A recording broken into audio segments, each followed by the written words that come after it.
And today's class lesson is going to be on the Jehovah Witness religion is not biblical. This is another good subject matter to discuss today, due to the fact that most of our people are following the Jehovah Witness religion and not really understanding the backstory behind the religion. So today we're going to provide the historical facts on Russell, the historical facts on Charles Russell. And then also we're going to provide some videos to discuss, and then also we're going to bring some precepts to prove that Charles Russell and the other Jehovah Witness founders, or people that keep pushing the Jehovah Witness doctrine, don't know the Bible. And also too, they formed their own Bible, which took certain words out, took certain principles to fit their doctrine. Okay, I believe it's the New World Translation or something like that. I don't know the full name of the book, but they got their own Bible. The Jehovah's Witness got their own Bible, basically. That's opposite of what was already written. So we can't be followers of men. We have to be followers of what this Bible is saying, because the Bible is the only true book on the face of this earth, because everything else is manipulation. And that's what you're going to see doing the research that I did on this religion. So we're going to start out a little summary on Charles Russell. It says, this is on Wikipedia. It says Charles Russell was an American Christian restorationist minister from Pittsburgh, Pennsylvania, and founder of what is now known as the Bible Student Movement. After his death, Jehovah's Witnesses and numerous independent Bible student groups developed from this base. So the modernized Jehovah's Witnesses all come from these teachings from Charles Russell.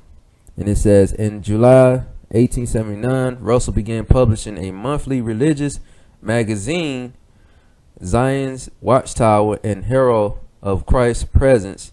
In 1881, he co-founded Zion's Watchtower Tract Society with William Henry Conley as president. And so basically, he is the founder of this whole movement, especially when it comes to Zion's Watchtower, that do the printings of the newspapers they did back in the day. I believe they changed the name of the Watchtower into a different name, but this is what they was pushing, certain predictions similar to the Seventh-day Adventist movement. You're going to get the understanding that it's kind of similar. Jehovah's Witness movement is kind of similar to the Seventh-day Adventist movement a little bit. It says Charles Chase Russell was born to Scottish parents, so he was an Edomite, Esau, okay, an immigrant. Let me go down. It says the Russells lived for a time in Philadelphia before moving to Pittsburgh, where they became members of the Presbyterian Church. So that's another Christian church. So he was a part of another Christian church. And when Charles was in his early teens, his father made him partner of his Pittsburgh haberdashery store. So, okay, he developed business contracts. But initially, he started as a Presbyterian. Okay, it said Russell left the Presbyterian church to join, at age 13, Russell left the Presbyterian church to join the Congregational church. In his youth, he was known to chalk Bible verses on fence boards and city sidewalks in an attempt to convert unbelievers. He particularly noted the punishment of hell awaiting the unfaithful. And it says, at age 16, a discussion with a childhood friend on faults perceived in Christianity, such as contradictions in creeds along with medieval traditions, led Russell to question his faith. So even Russell at this time questioned Christianity, because even at that time they knew something was off with Christianity, which majority of our people know something off, but they still hold on to it. He investigated various other religions, but concluded that they did not provide the answers he was seeking, because you're not going to get no answers in these religions. In 1870, at the age of 18, he attended a presentation by Adventist minister Jonas Wendell. Russell later said that although he had not entirely agreed with Wendell's arguments, the presentation had inspired him with a renewed zeal and belief that the Bible is the word of Elohim. So, as you can see, he took the understanding from the Adventist minister, Jonas Wendell, even though he didn't agree 100% with the arguments, but this is what he mainly got his teachings primarily from, the Adventist minister, Jonas Wendell. Okay, and then he ended up eventually forming his own movement. Okay.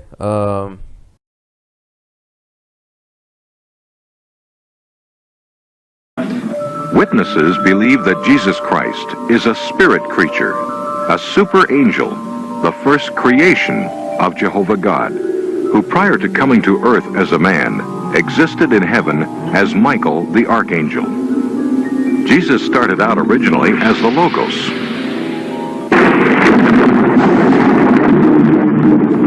or Michael the archangel.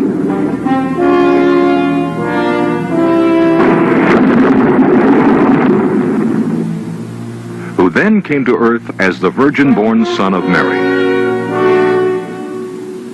He was a perfect, sinless man, but he was only a man, devoid of all divinity. Jesus walked the earth as a man, becoming the Christ only when he was baptized. Jehovah's Witnesses hold the cross in contempt, feeling that it is nothing more than a pagan symbol used by apostate Christendom.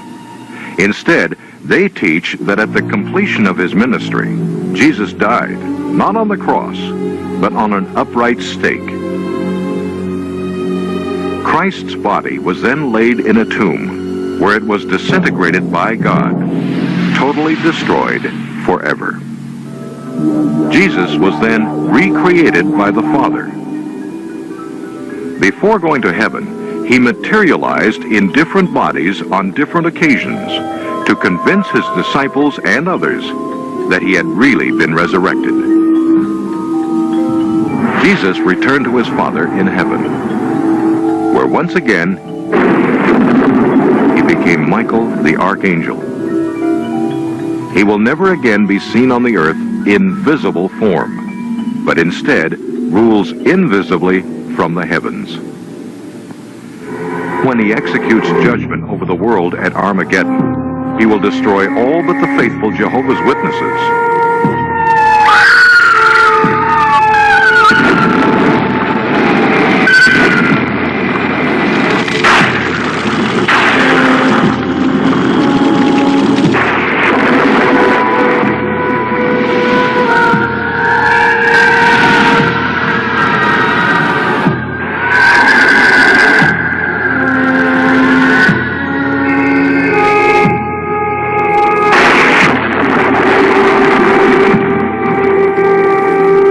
Jesus, alias Michael, will always remain invisible to those on earth and can be seen only by the 144,000 select Jehovah's Witnesses who rule with him